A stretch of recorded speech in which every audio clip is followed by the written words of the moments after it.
In this video I'm going to be telling you everything we know so far about Warhammer Warcry and talk about a couple of things I'm hoping for. So don't go anywhere and let's get to it.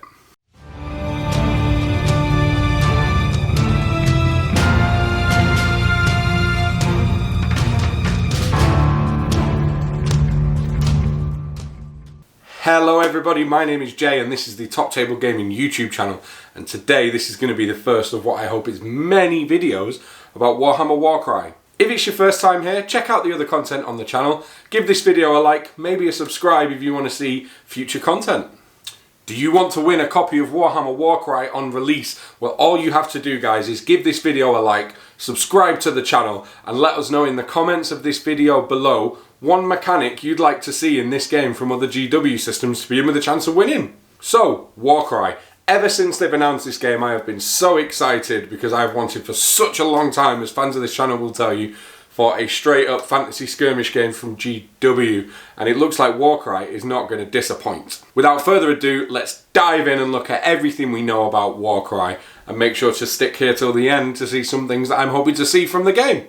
What do we know so far? Not enough, that's for sure. But what we do know is when this game launches, we are going to be getting a full 2-player starter set, which, as per usual, GW games will give you everything two of you need to play the game, and I cannot wait to get my hands on it. And we have already seen an image of it, which should be on screen now. This starter set is going to pitch two of the factions we have already seen, which is the Untamed Beasts against the Iron Golems, and I cannot wait. The box also contains some scenery which we've seen from an image from Warhammer Fest, and what it looks like is variations of the Azerite ruins, and we've seen new variants of it with walkways and ladders, and we've even seen a ruined bell towers from some of the leaked images, so I cannot wait to get my hands on that stuff. And I've even been painting some Azerite ruins ahead of this game coming out, so I am ready to bring it to the table for you all. Although not confirmed, the general consensus is that this board is played on the same size grid as Kill Team, which is 30 inches by 22 inches, which really follows through on the statement that they made when they first announced this game about it being playable on your coffee table during your coffee break.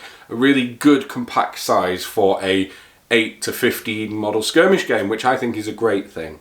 At the Gamma Trade Show, they did also say that this game is perfect for narrative gamers who want to play through a campaign and grow and develop the warband however they choose. Now that is great news to me, and what that tells me is that we're going to get lots of customization, hopefully multi-part kits, which will further help us do this. And what it also means is they probably are multi-part kits, not single-piece models with set profiles, kind of like Warhammer Worlds, Shadespire and Nightvault, and that is a great thing because I love customization and making things my own, and I really hope they go through with the classic GW 3 ways to play. So we've got the narrative modes, and we also get like a straight up pitch battle tournament mode as well. That is super exciting for me.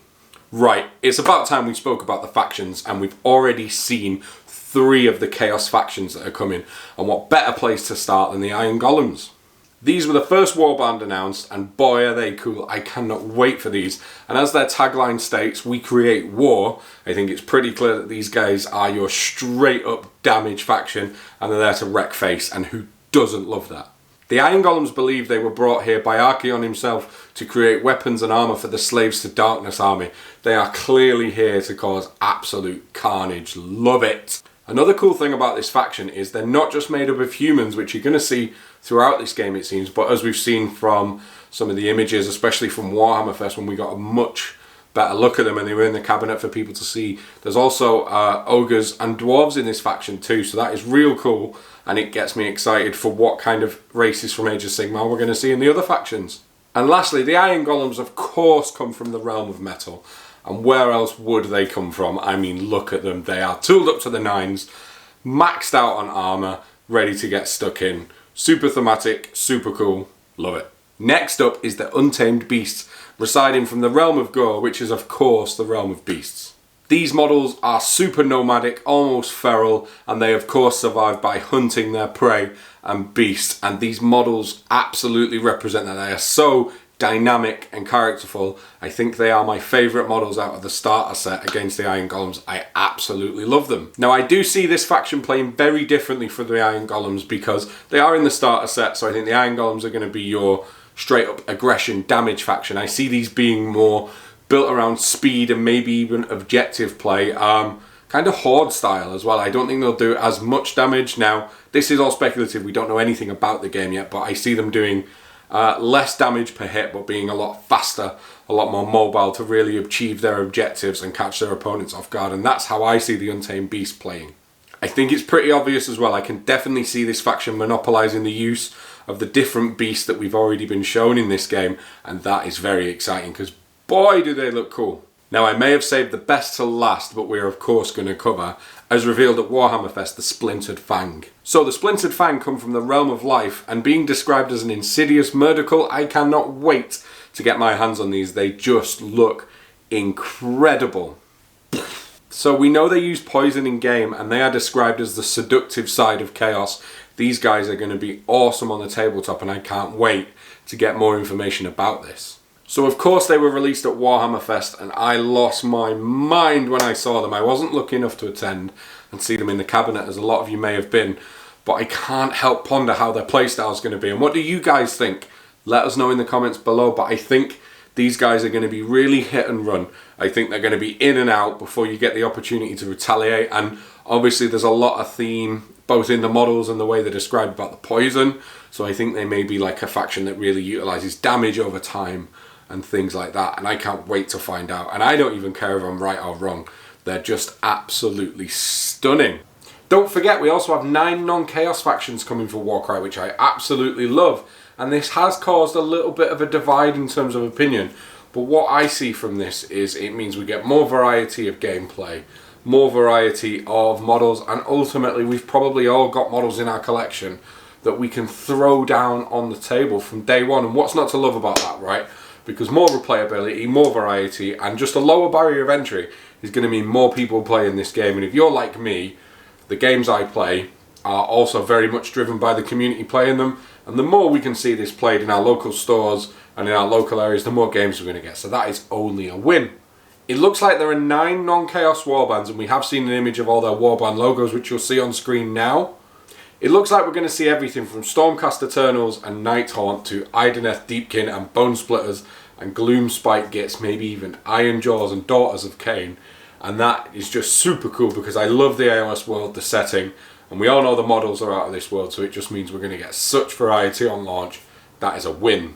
A very interesting thing we're also going to see is the introduction of beasts, and we don't know anything about these yet, and there is a couple of different theories.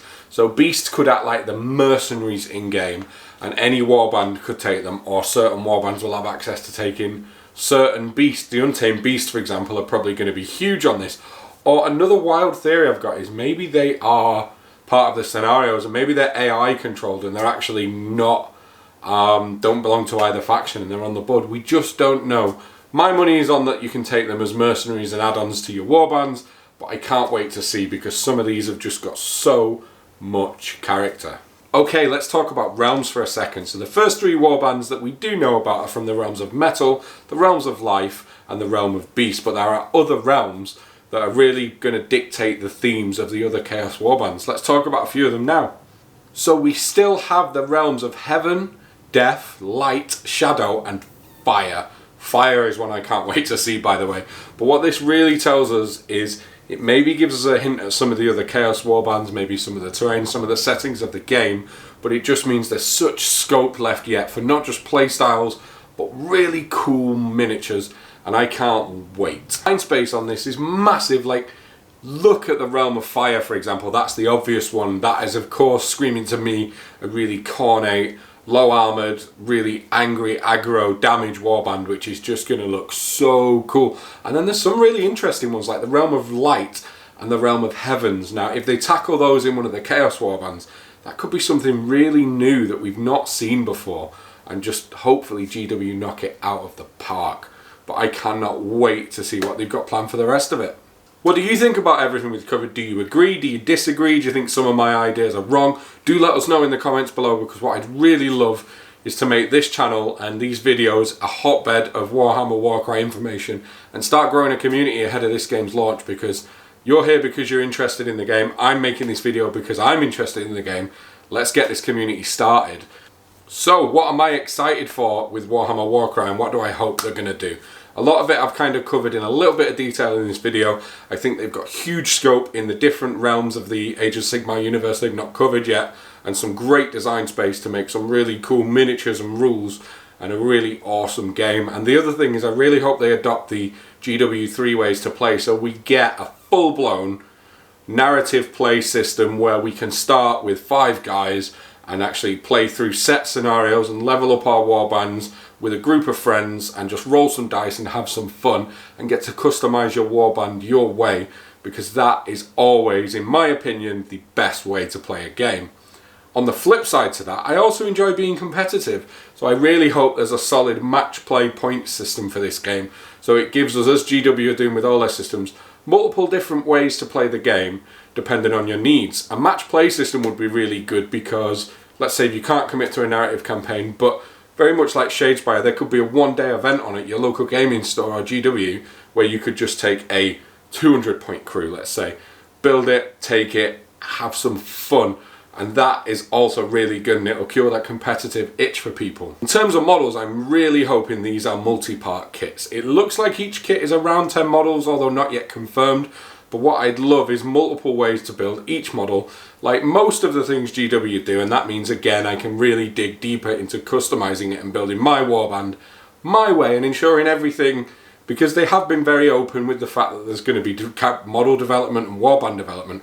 I always want my models on the table to reflect the models that I've developed and grown. So hopefully we get multiple war gear options and we can build some absolutely beautiful models from these kits. And there we have it. That's everything we know and everything I'm excited about for Warhammer Warcry. Let us know your opinions in the comments below, but I cannot wait to get my hands on this, and it is a super exciting time. Roll on July already. It's going to be so much fun.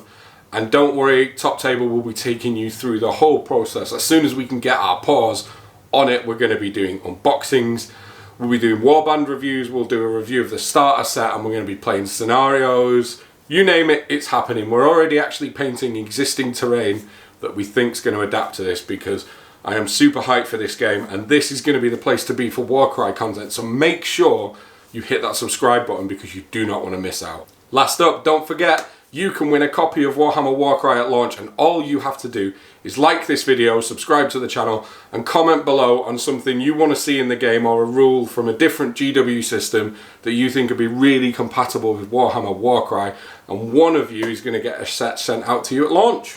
Do go and check out our Facebook group, the Top Table Gaming Community. It is an excellent, really fun, welcoming community over there, and it is great fun. So if you want to check us out on Facebook there, swing over and get involved in the chat. People are already chatting about Warcry in there. I've been Jay, this is Top Table Gaming, and until the next video, I'll see you later.